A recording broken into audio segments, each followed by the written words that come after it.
Support comes from St. Louis Public Library Foundation, helping the library serve children and their families with programs and services needed to become lifelong readers. More information about the foundation is at slpl.org. This is St. Louis on the Air from St. Louis Public Radio. I'm Elaine Cha.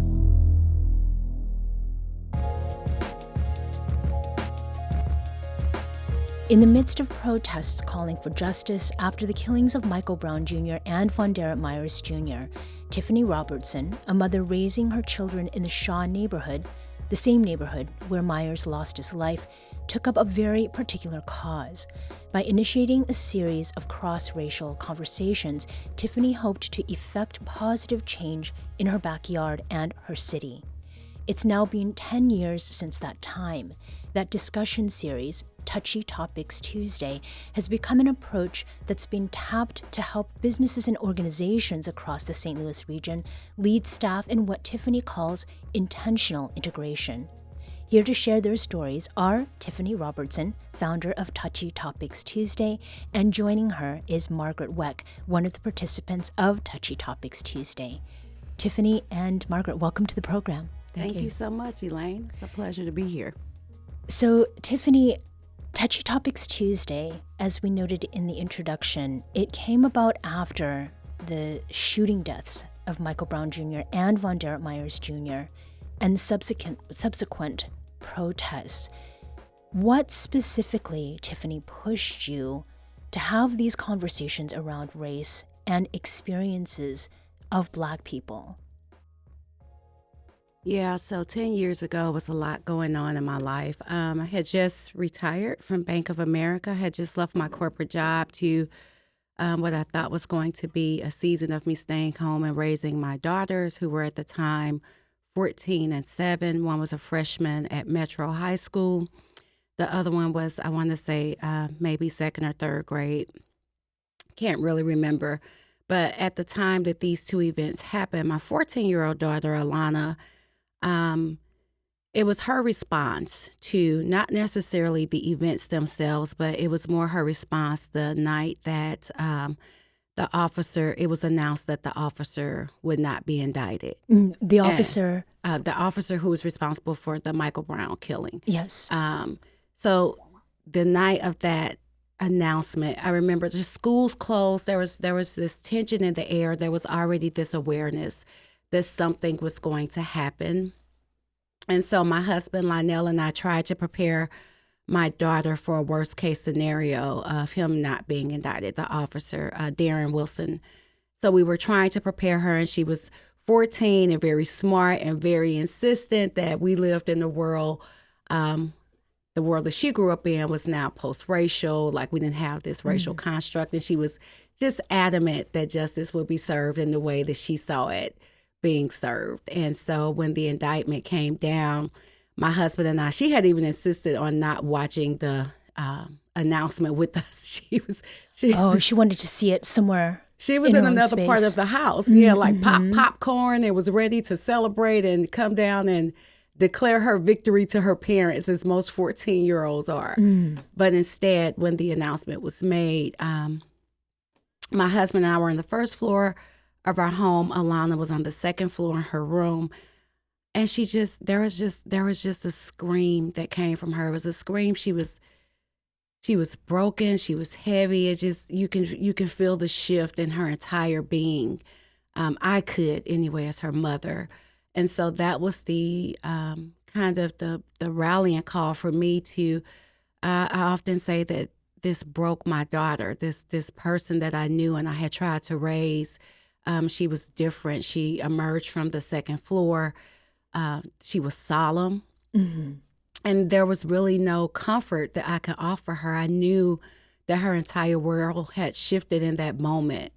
And so my husband and I we just let her feel what she needed to feel in that moment. We didn't try to comfort her. There were no words to comfort her. But later on or shortly after, I did pray, and I simply asked God, I said, this is really big. Like, all of this is really big. But if there is a response, if there is a way that you want me to respond, I'll do it. Mm-hmm. And I've never said those words again because I'm still You're still, still doing it. No, and so that was kind of the birth of this journey of Touchy Topics Tuesday. Mm-hmm. And so that's what got us here. Yeah. Yeah.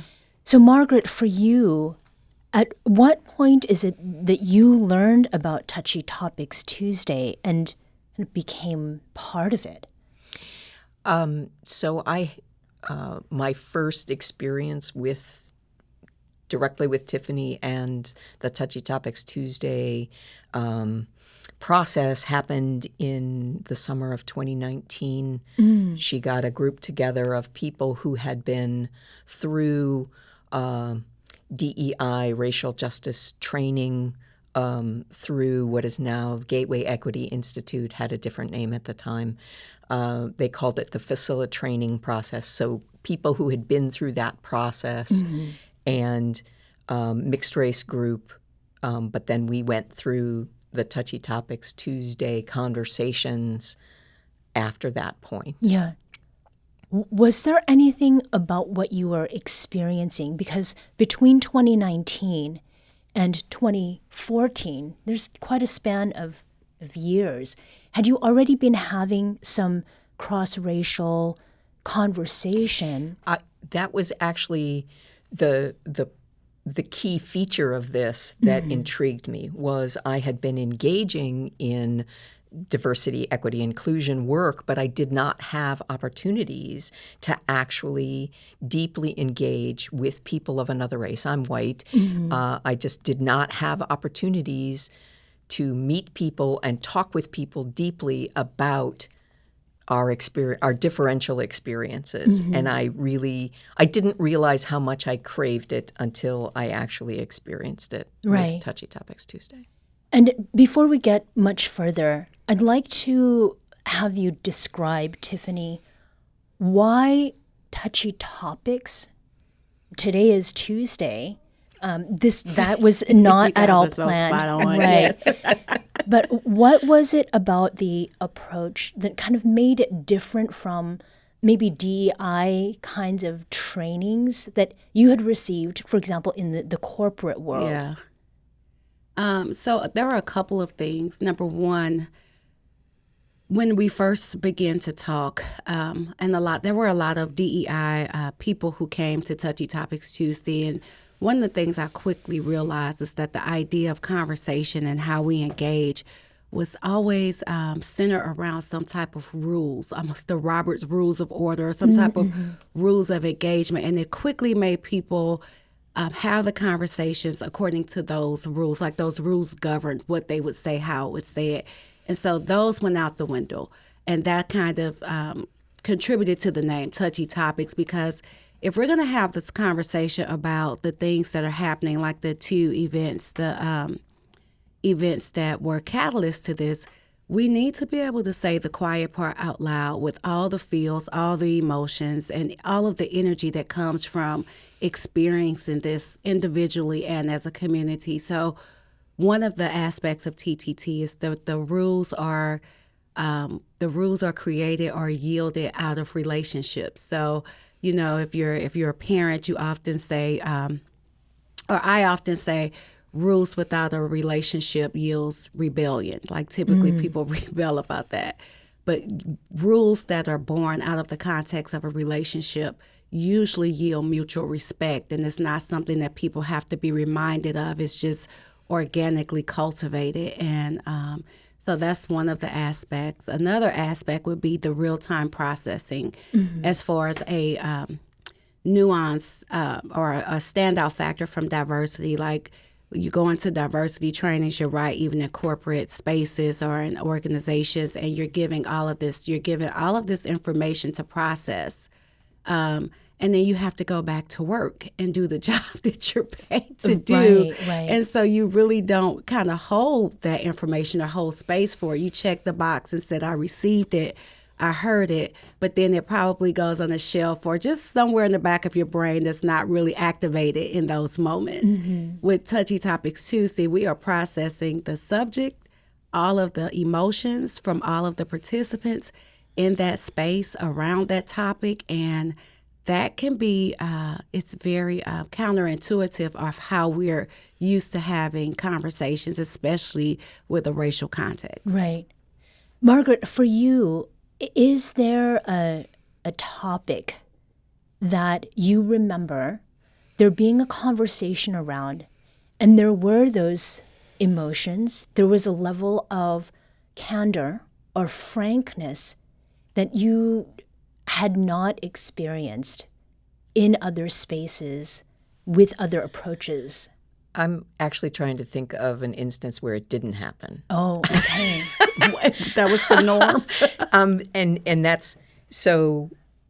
I think having had some preparation beforehand in other workshops in other places made me realize how little I had personally processed a lot of the material that you receive in other trainings. So they're more about how do I appear to people? How do I perform so that people know that I have good intentions, that I am a good person, that I am worth their time, rather than how do I make a real connection with this other person and then come up against assumptions that I had made that I had never tested out, that were never challenged in any way. Okay. And these conversations were all about, here's one, let's process it. Yeah. Here's another one, let's process that. And so it's very uncomfortable in the moment, but it's very liberating to be through the other, to survive it and be out the other side. Mm-hmm. I can't really explain it. It's the only word I can think of is liberating. Mm-hmm. Tiffany, the way that Touchy Topics Tuesday started, it was with people in the Shaw neighborhood, Yes. right? Speaking to that relational priority. Yes. What was one of the topics or one of the questions that got asked in this space of, no rules, that made you realize how big a job you had ahead of you?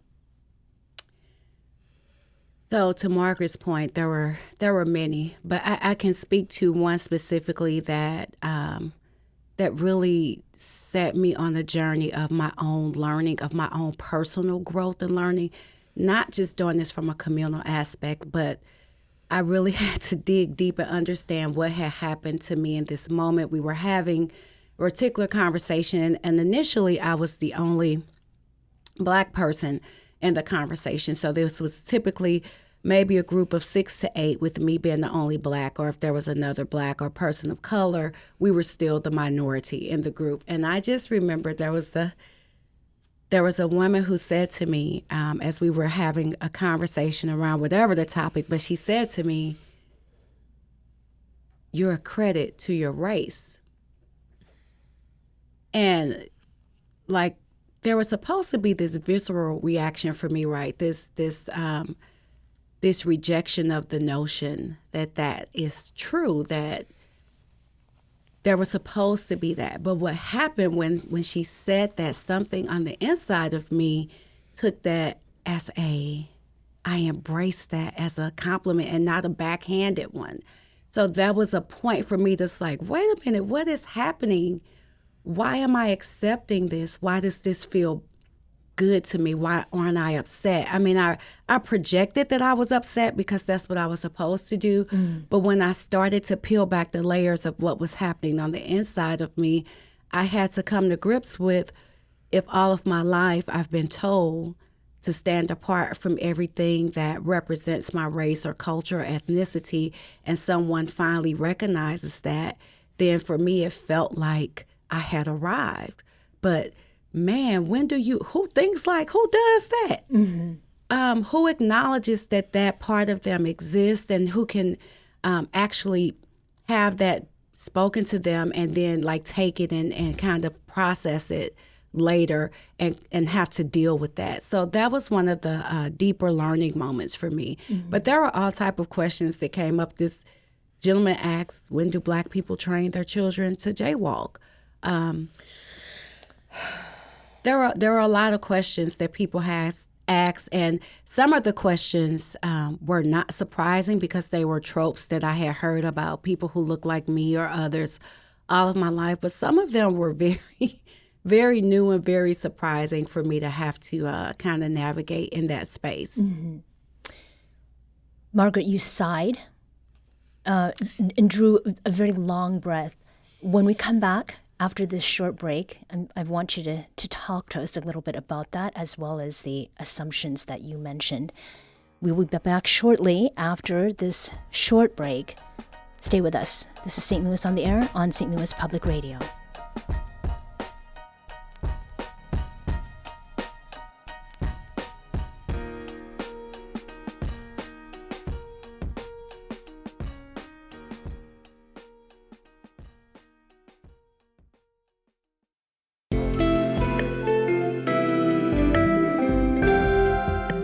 The Gateway brings you the day's news each weekday from around the St. Louis region and the state capitals in Jefferson City. Our schools are accredited. We don't need this bill. And Springfield. How many more years must pass before lawmakers see time is of the essence? I'm Abby Larico. Join me each weekday for The Gateway on the STLPR app or wherever you get podcasts. Welcome back.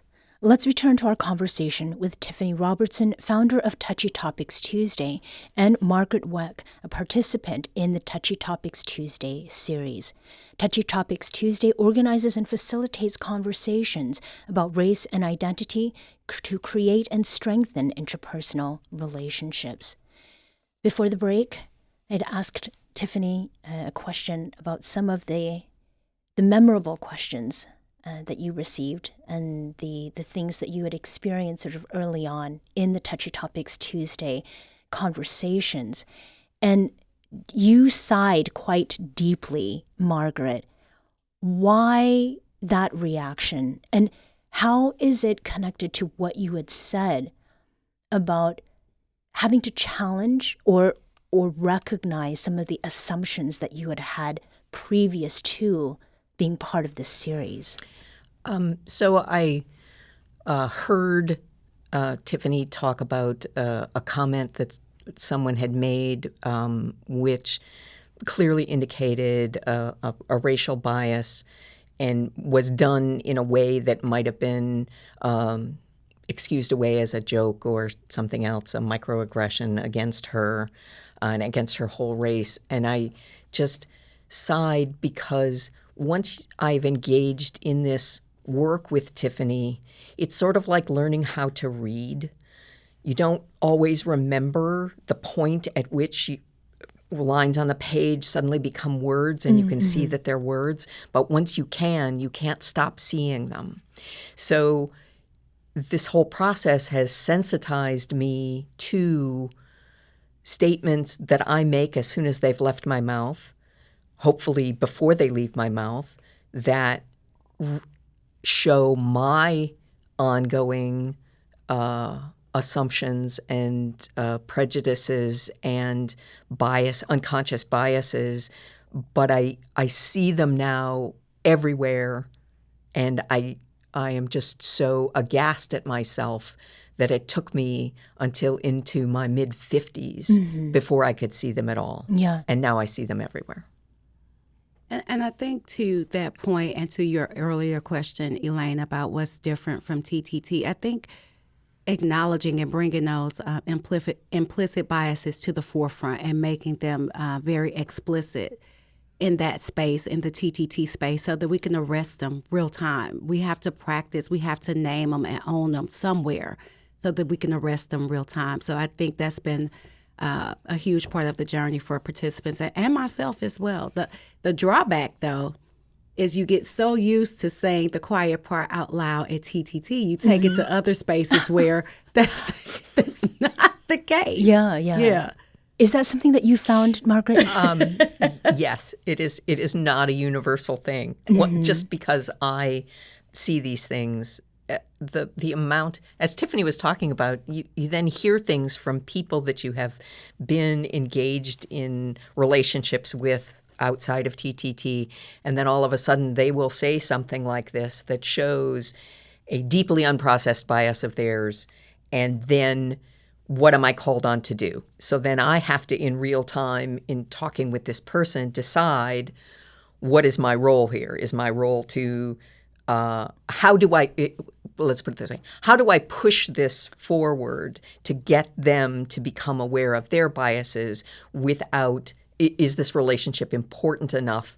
Is it important enough for me to do the pushing, or is it unimportant enough and not worth the energy I'm going to have to expend in order to help them expand their consciousness? Yeah. And I think this also relates to another term that you had used, which was to perform. What is the difference between performing and taking action? Is there a difference? For me, and Tiffany can talk about it from her perspective, for me, it's what is my intent? Is my intent to be perceived by others as having certain values, or are my actions stemming from the values that I'm attempting to live? Mm-hmm. So it's viewpoint. Is it from my perspective? Am I acting out of my viewpoint, or do I want to be perceived as having a particular viewpoint? Mm-hmm. Yeah, and I think that's born out of a place of our communities were really built and designed historically around segregation, right? An intentionally segregated community. And so we were intentional about performing. We were performance driven in other communities because we did not consider certain people part of our community, right? So TTT, such as? Yeah. I mean, who were we not considering as part of our communities? We don't, anyone who's different from us in different aspects. And when you think about the intentionality of segregation, that's why TTT is intentionally integration, because I think it's something we never explored. We've only known and designed community around people who thought like us, who operated like us, who made us very comfortable. And so TTT kind of operates as let's intentionally integrate outside of that and remove the performance. But that takes for you to really acknowledge your motives and for the relationship to be central to how you move, so that it doesn't become performative. Yeah. So we mentioned at the top that it's been 10 years now since the deaths of Michael Brown Jr. and VonDerrit Myers Jr. And we've spent a lot of time reflecting on what's happened in that decade. And I can speak for myself personally, but also here at the station, on this show, St. Louis on the Air, there's a whole podcast that is devoted to kind of looking at what has changed over the last 10 years of the We Live Here podcast. And in August, there was a community conversation that was hosted by NPR at Greater St. Mark Church. And at that event, a member of the audience stood up and expressed how she's tired of all the talking. And she's not alone, right, in feeling that. What is the purpose of continuing these TTT conversations years later, Tiffany? Wow, I feel so useless right now.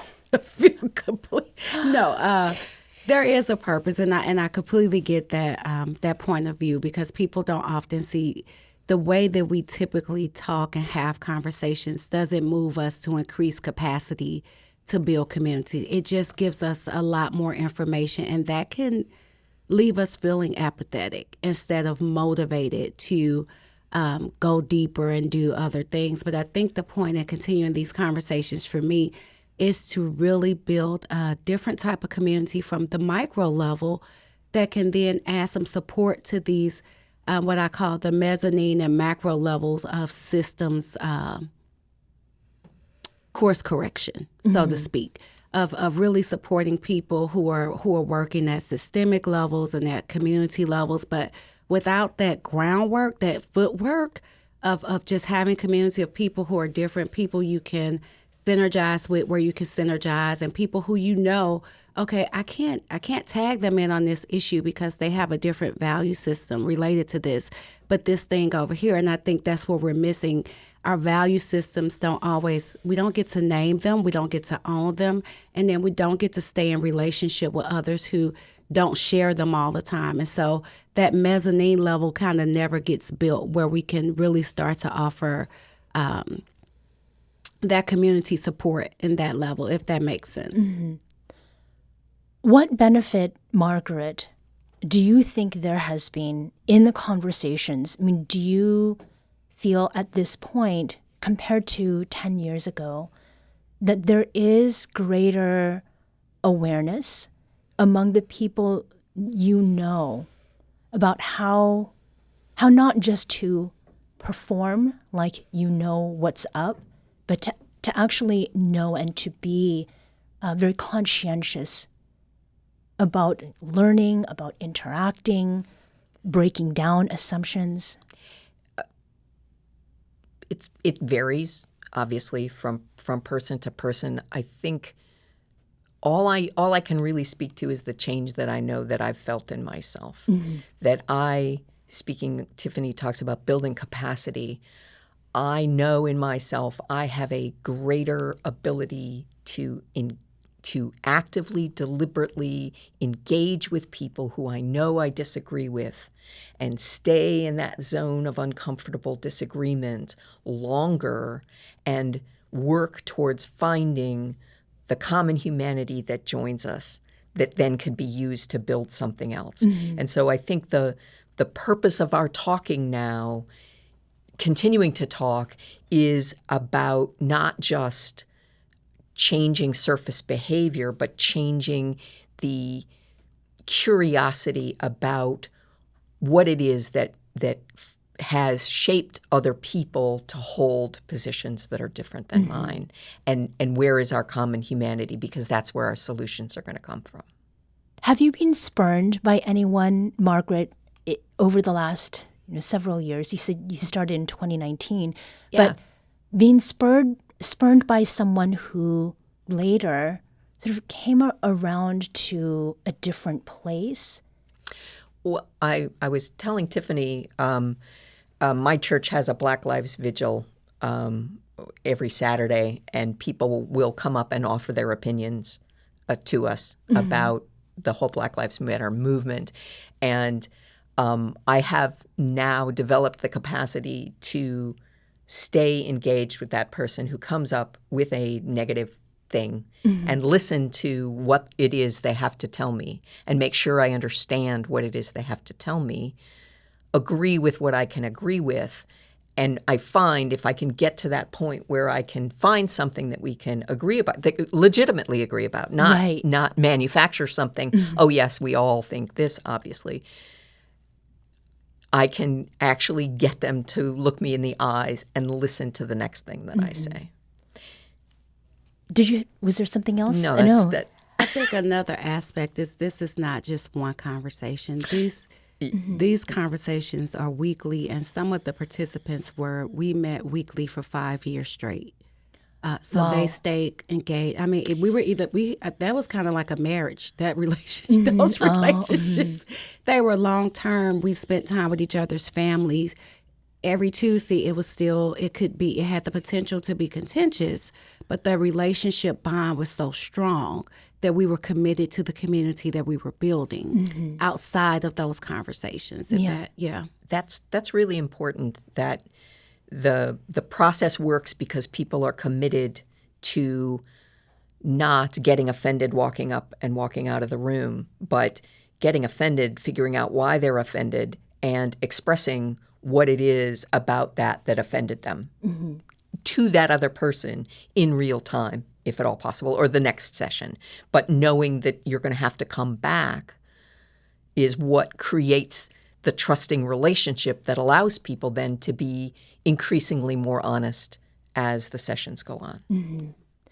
And TTT now is Touchy Topics Tuesday, is now something that is part of what certain organizations and businesses are bringing in to learn about race, how people can relate with one another, going back to that word about relationship and interpersonal relationship, has entering into those kinds of spaces, has it changed how touchy conversations go because like it is in a professional environment? Or have you actually found that when people are able to be honest with one another in a place where they know they're going to have to come back, that there is more change that happens than with, doing an annual DEI sort of training?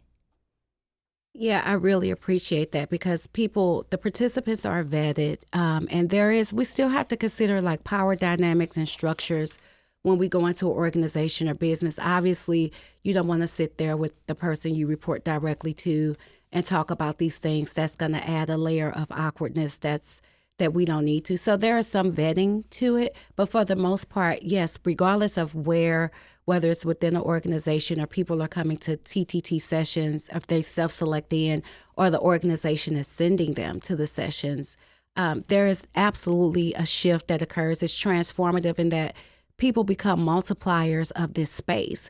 The liberation that Margaret spoke about is something that they want to carry with them into other spaces, just not even their professional, but socially, even within their families and with their spouses, things that they may have had some trepidation about talking about, that they have that capacity.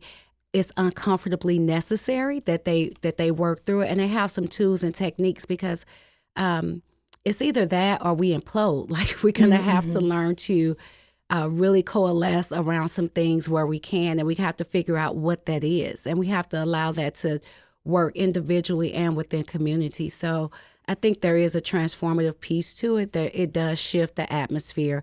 Can I do a shout out? I just want to shout out to my friend, Dr. Grace Lee over at MICDS.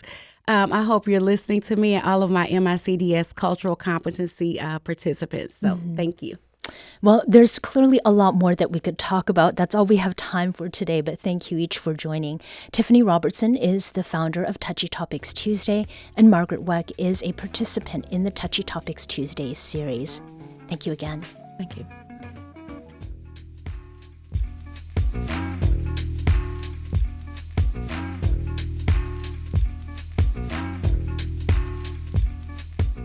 This episode was produced by Maya Norfleet. Our audio engineer is Aaron Dorr. This podcast was mixed and edited by Aaron. Our executive producer is Alex Hoyer. St. Louis on the Air is a production of St. Louis Public Radio. Understanding starts here. Do you find yourself regularly listening to episodes of St. Louis on the Air? Suggest us to a friend you think might enjoy our conversations, and leave us a review and rating on Apple Podcasts on the App Store. It's the simplest way to help people discover our show. Thank you. St. Louis Public Radio is a member-supported service of the University of Missouri St. Louis.